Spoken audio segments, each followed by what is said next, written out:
Sir या गावामध्ये बंधाराचं आज लोकार्पण होतं आहे.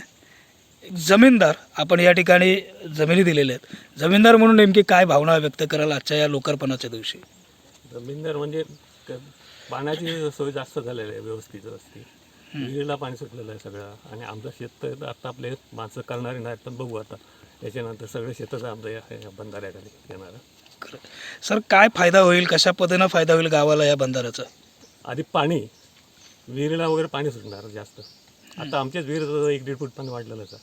आपल्या नाटोळ गावात ग्रामविकास मंडळ मुंबईकरांनी स्थापन केलं आणि त्या मुंबईकरांनी हा बंधारा ग्रामविकास मंडळापासून बांधला. आज त्याचे श्रेय म्हणजे बंडू आणि आमचे भालचंद्र हे दोघे खरोखर भयंकर अतिशय मेहनत इथे घेतली. आणि मला वाटतं नाटोळ गावात अनेक बंधारे झालेत. गेल्या वर्षी झाला, त्याच्या आधी वर्षीला प्रत्येक वर्षी होत आहेत, पण एकाही बंधारात बघा कुठेही पाणी नाही. एकमेव बंधारा हा आजच निघालेला आहे. म्हणून मला ह्या ग्रामविकास मंडळाचं कौतुक करावं तेवढं कमी आहे. खरोखरच आमच्या रामेश्वर बंधदेवाने यांना साथ दिली आणि त्या साथीने हे बंधारा बांधला. आजूबाजूच्या शेतकऱ्यांना अजून कधी कल्पना नव्हती. गावात पाणी प्यायला पाणी नव्हतं. गुरांना सोडलं तर पाणी प्यायला कुठेही नव्हतं. पण पहिला एकमेव बंधारा हा झालेला आहे. त्यांचं नावाचं कौतुक करावं तेवढंच कमी आहे. तर असा मी अनेक बंधारे आले. भोवळापर्यंत वरपर्यंत आमची वाडी आहे, डोंगर आहे, पण कुठेच नाही बंधारा पाणी. गेल्या वर्षी बांधला खाली बंधारा आहे बघा, एक थेंबच्या पाणी नाही.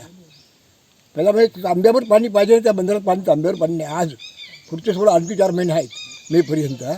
पण आज ह्या बघितल्यात ही परिस्थिती. आजूबाजूच्या शेतकऱ्यांना आता अनुभव येईल, शेती करतील, परंतु माणसाची हे कमी आहे. समजलं का? कारण शेती करायला माणसं लागतात, ती आता इथे माणसं नाहीत.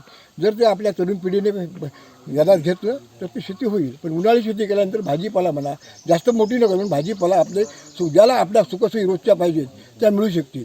आम्ही सुद्धा आता करतो, भाजीपाला घराजवळ करतो, घरी करतो, पण आम्ही विकत आणत नाही, स्वतःच असतो. कारण ह्या अशा पाण्याला जी चव आहे ती मगाशी बदलात, ती चव कुठेही मिळणार नाही. त्यात तुम्ही खोबरं घाला नको घालू, नुसत्या पाण्याने जे शिजवलात तरी त्याला चव चांगली येणार. म्हणून एक घेण्यासारखं आहे. हे जे आज रोगराई पसरलेली आहे ती रोगराई दूर करायची असेल तर हा बंधारा करू शकतो आजच्या गावात. असे नवनवीन व्हिडिओ पाहण्यासाठी कोकणशाहीचं यूट्यूब चॅनल सबस्क्राईब करा व बेल बटन प्रेस करा. तसेच फेसबुक पेज लाईक करा आणि इंस्टाग्राम पेज व ट्विटर पेजला फॉलो करायला विसरू नका.